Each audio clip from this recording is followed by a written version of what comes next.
அத்தை நான் ஆபீஸ் கிளம்பிட்டேன், வீட்டை பாத்துக்கோங்க. சரிம்மா. ஆபீஸுக்கு போற ஒரு புடவை கட்டிக்கிட்டு போலாம்ல. ஏன் பொண்ணுனா புடவை தான் கட்டணுமா? ஆணும் பெண்ணும் சமம் இல்லையா? ஏன் அத்தை இந்த காலத்துலயும் இப்படி பேசுறீங்க? இவங்கதான் அத்தையா? அடடா, பரவாயில்லையே. கல்வியில் ஆணும் பெண்ணும் சம உரிமையில் முன்னேறிவிட்டார்களே. ஆனால் பெண்களோ உரிமையில் மட்டும் அல்லாமல் உடையிலும் மாற்றத்தை கொண்டு வந்தால் இந்த பூமி என்னவாகுமோ? காமராஜர் காணும் நிகழ்வு.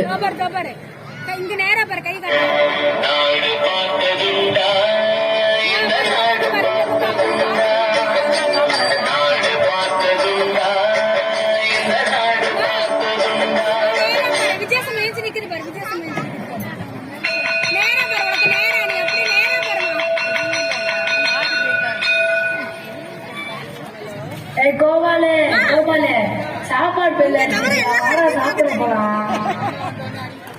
என்னது சாப்பாடு கவனிக்கிற மாதிரி நடிக்கிறது எவ்வளவு கஷ்டம்னு தெரியுமாடா? தெரியும்டா.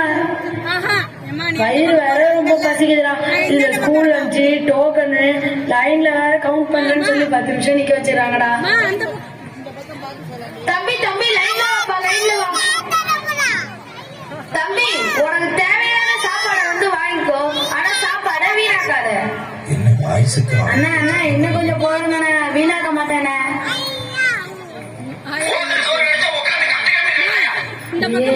சாப்பிட முடியலடா. அப்புறம் ஏன்டா அவ்வளோ வாங்கின? டேஸ்டா இருந்துச்சுன்னு வாங்கினேன்டா. எனக்கும் அப்படிதான்டா சாப்பிட முடியல. வாடா தெரியாம போய் கொட்டிடலாம். டேய் மேம் வந்து எல்லாரோட பிளேட்டும் செக் பண்ணுவாங்கடா, எப்படிடா கொட்டுறது? எப்படியோ தெரியாம போய் கொட்டிடலாம்டா. வாடா போலாம். சரி வாடா போலாம். ஏண்டா அம்மா செஞ்சதா?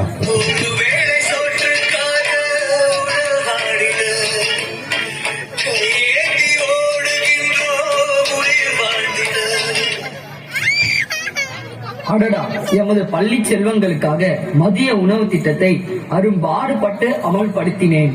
ஆனால் இன்றோ பள்ளி மாணவர்களே உணவை வீணாக்குவதை பார்த்தால் என் மனது மிகவும் வருந்துகிறது. வீரபாண்டிய கட்டபொம்மன் காணும் நிகழ்வு.